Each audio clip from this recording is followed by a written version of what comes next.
Oke, teman-teman sekalian, let's move to this material. Today, we are going to talk about the difference between have, has, and had. Jadi have, has, dan had itu kadang orang memaknai kalau have itu dia masuk di kata kerja pertama sama seperti has, tapi untuk kata kerja kedua untuk past tense-nya itu had. Jadi bentuk kata kerja keduanya, sorry teman-teman, tidak aku keseleo, itu had. Kalau untuk kata kerja ketiganya pas participle itu we call it had. Jadi had untuk kata kerja ketiganya, teman-teman. Today we will going to move in had. Jadi kalau had ini pasangan subjeknya dia itu I, you, they, we, he, she, it. Jadi semua subjek merangkum di had ini, teman-teman. Kalau untuk had, pasangan subjeknya itu I, you, they, we. Jadi ingat saya ya, seorang artis dari Indonesia. Kalau has ini he, she, it. Dia punya pasangan ini he, she, it. Jadi kalau terkadang penggunaan had, have, dan has ini mempunyai makna dan arti yang berbeda-beda, teman-teman sekalian. For example, have or has of this noun. I have a cat. I have cat. Dia diartikan sebagai makna saya mempunyai kucing. Saya mempunyai kucing. I have a cat. Bisa juga kita pakai has. Kalau has dia punya pasangan she, berarti she has. Ini ya, ini dia, she has a cat. She has a cat.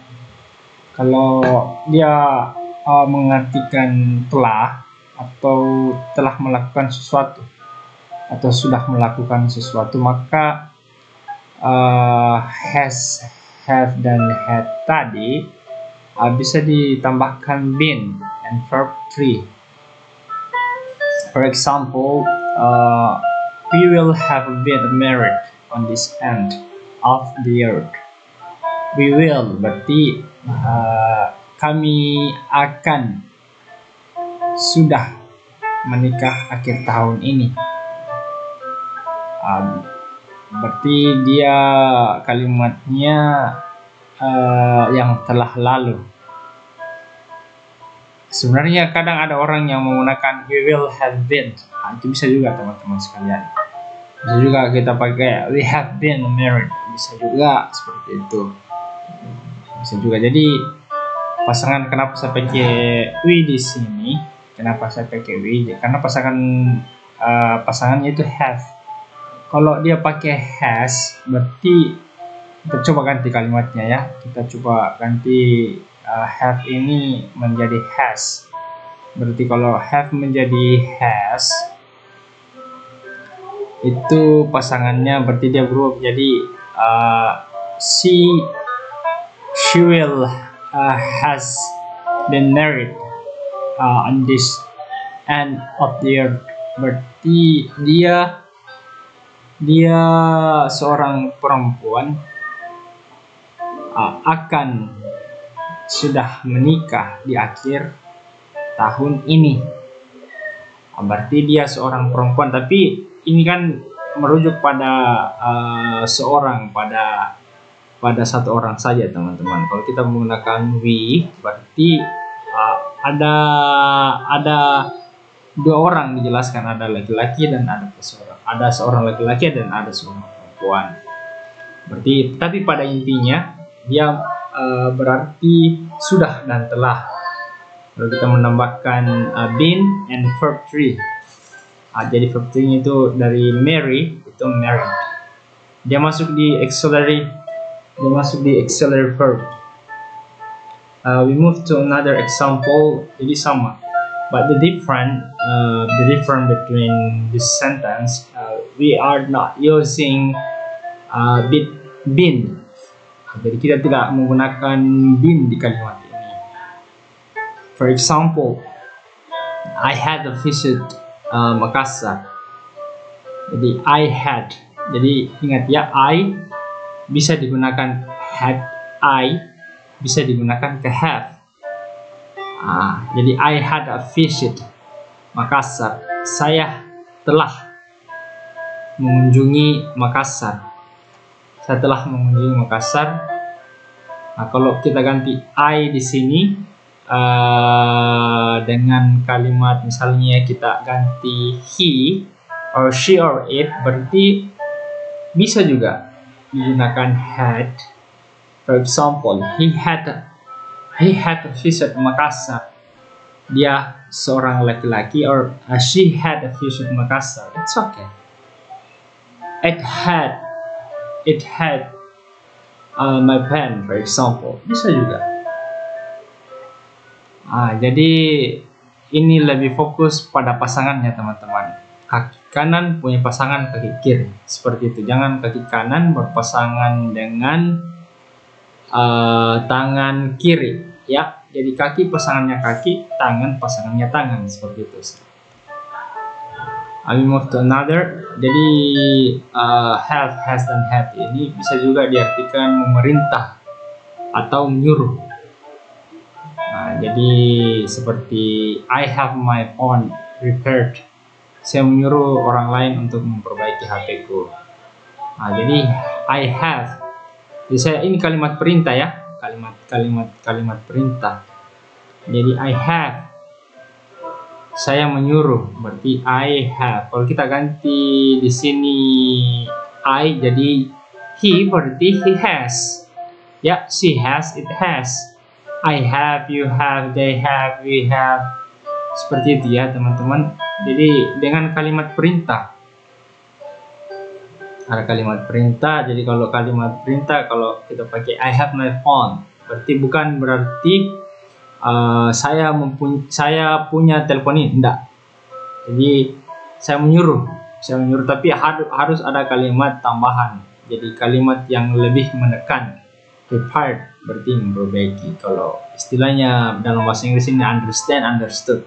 Apa yang saya bilang kalian paham, dan apa yang kalian bilang saya paham. Itu inti dari bahasa Inggris ya. We move to another example.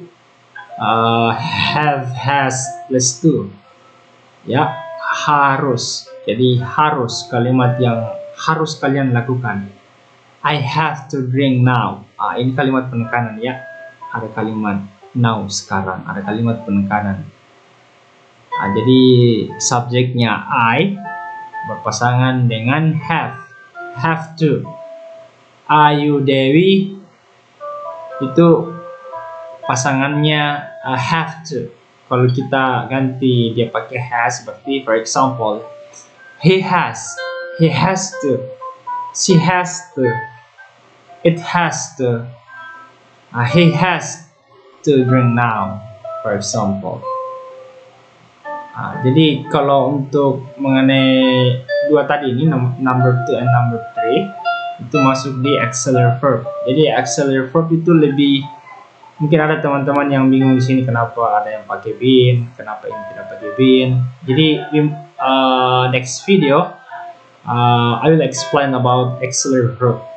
Ya, jadi next video nanti akan saya jelaskan lebih rincinya mengenai auxiliary verb. Jadi had, terus had untuk yang di bawah ini, had, have, dan has ini. Kalau had itu bisa berarti anjuran juga ya teman-teman, tapi kita harus menambahkan better. Had makes better, had better itu anjuran.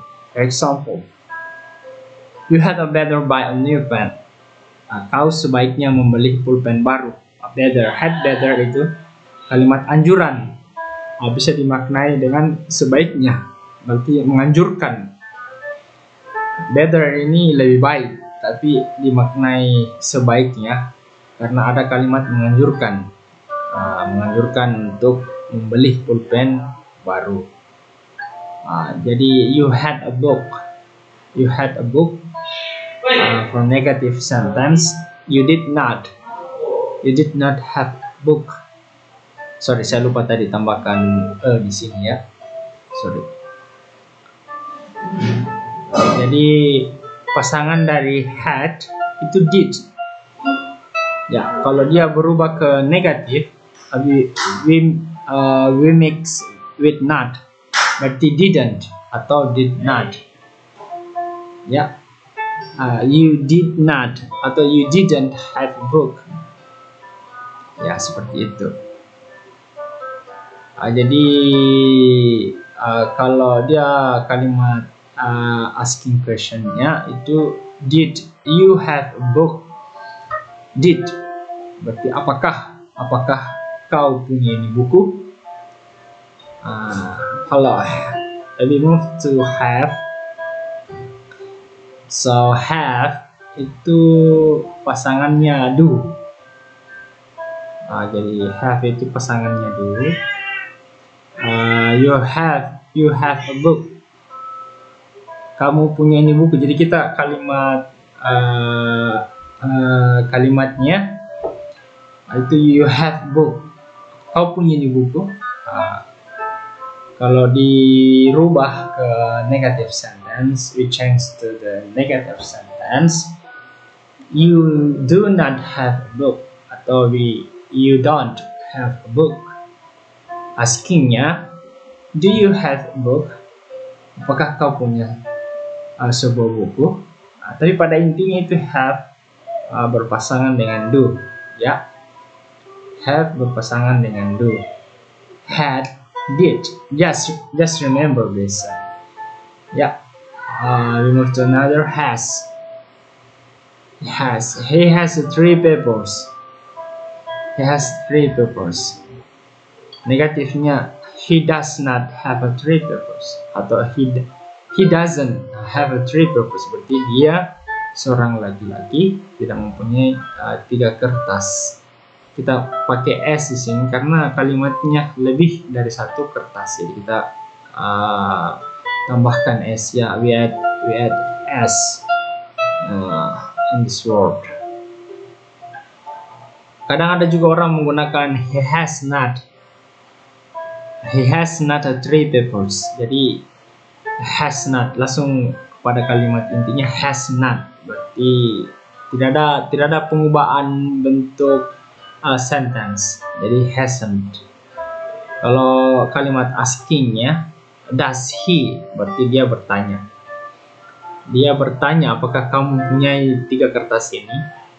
Jadi pada intinya teman-teman sekalian, mungkin ada teman-teman yang bertanya, Kak, kok kenapa berubah jadi does ya? Padahal he, she, it itu kan harusnya berpasangan dengan has. Muncul pertanyaan kenapa dia berubah jadi does.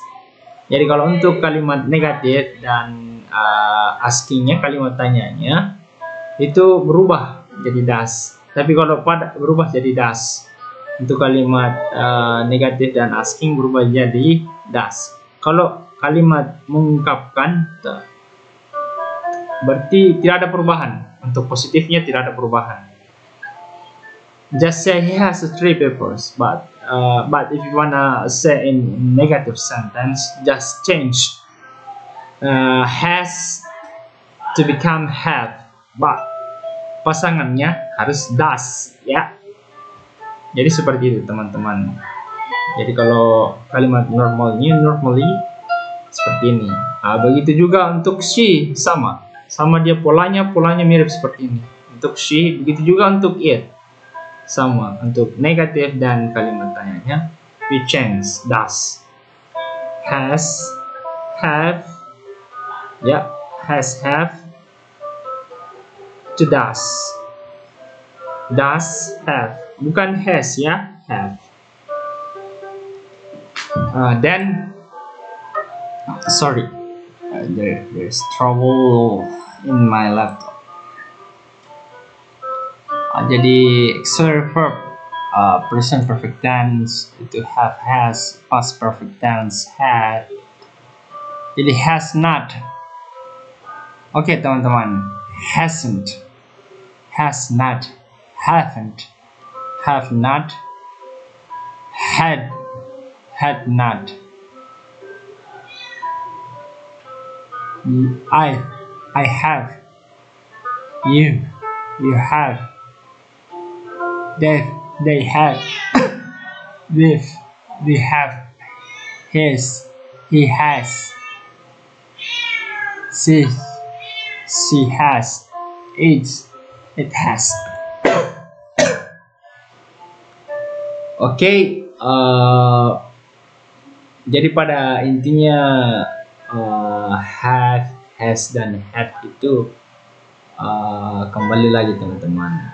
Jadi you have to remember the meaning of this sentence. Jadi ingat saja maknanya mempunyai, sudah atau telah, memerintah atau menyuruh, harus.